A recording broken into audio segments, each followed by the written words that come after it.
From the Diary of Bill Lowy, Saturday, 14 November.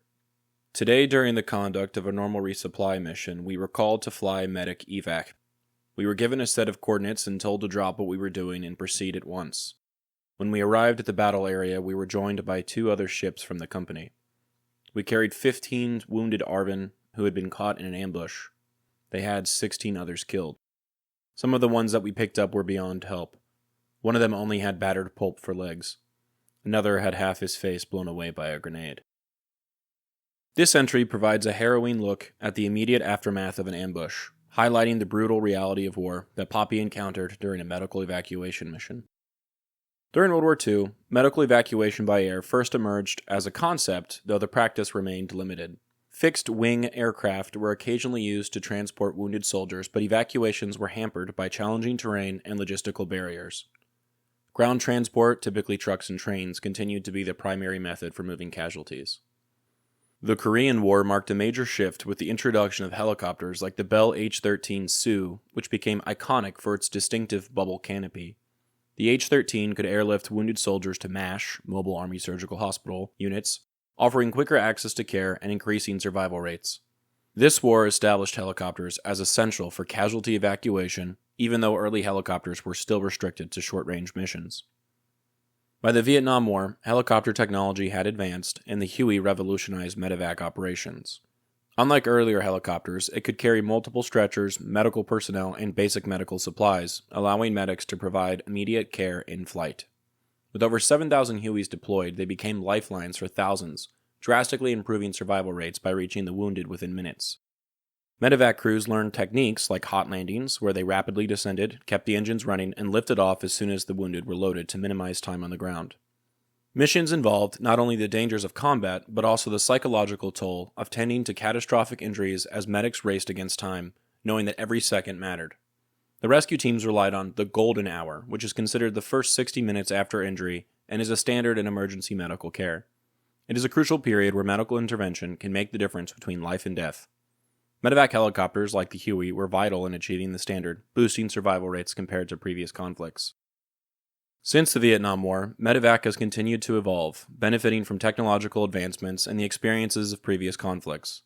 Vietnam-era Medevac operations highlighted the critical role of helicopters in modern warfare, inspiring military and medical fields to improve equipment, training, and protocols.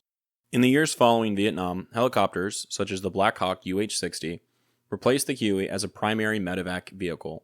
The Black Hawk was faster, more heavily armored, and capable of carrying more patients and advanced medical equipment, which became especially relevant during conflicts in the Middle East, where distances were greater and conditions were more extreme than the jungles of Vietnam. In the Gulf War, Medevac teams faced the vast, open desert terrain where they needed longer-range, faster helicopters. The military had also enhanced onboard medical capabilities, equipping helicopters with defibrillators, advanced ventilators, and trauma kits that allowed medics to provide a higher level of in-flight care. Battlefield medicine was also transformed by the introduction of mobile surgical teams, allowing Medevac helicopters to transport wounded soldiers to fully equipped facilities in theater rather than relying solely on field hospitals. During the wars in Iraq and Afghanistan, Medevac operations encountered both urban and mountainous environments. The harsh landscapes and high altitudes of Afghanistan required specially modified helicopters, such as the UH-60M Black Hawk, which had more powerful engines to handle thin air and difficult takeoff conditions. Night vision technology also became standard, enabling nighttime rescues in hostile areas while minimizing exposure to enemy fire. Medevac teams faced improvised explosive devices and ambushes, leading to innovative pre-mission planning and improvements in aircraft survivability. A significant advancement was the implementation of en route care, where medics began to provide intensive, near-hospital-level care while en route to medical facilities. For example, critical care flight paramedics are trained not only in trauma care, but in advanced interventions, such as administering blood transfusions mid-flight, intubating patients, and performing other life-saving measures previously only possible in hospitals. This specialized training arose from the need for prolonged patient stabilization during lengthy transports, especially in remote areas.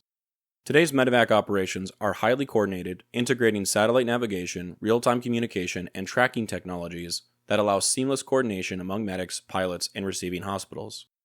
Additionally, the development of unmanned aerial vehicles, UAVs, for casualty evacuation is underway, promising a future where drones might handle basic evacuation roles in high-risk zones, reducing the need to send crews into immediate danger. Civilian emergency services worldwide have adopted military medevac practices, enhancing urban and rural rescue operations with specialized air ambulance services equipped with nearly the same technology and trauma care procedures as the military. The photo I chose for today was one Popi seems to have taken from his pilot's seat.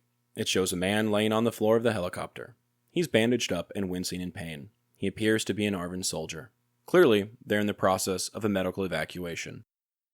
Popi still found time to take a picture, though.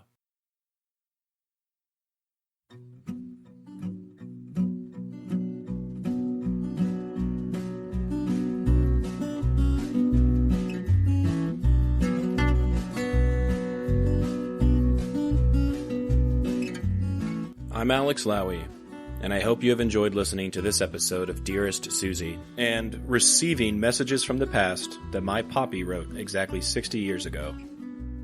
I sincerely appreciate your time and interest. Please consider following the podcast on your preferred platform, and if you're enjoying it, I kindly ask that you take the time to rate the show and leave a review. Also, please follow the project on YouTube, X, and Instagram. All likes, comments, shares, and reviews will help grow the reach of this story. The links for these things should be in the description of this episode. Please feel free to email me at dearestsuziepodcast@gmail.com if you have anything you'd like to say. I'd love to chat or to hear about your stories as well. Thank you for listening, and God bless.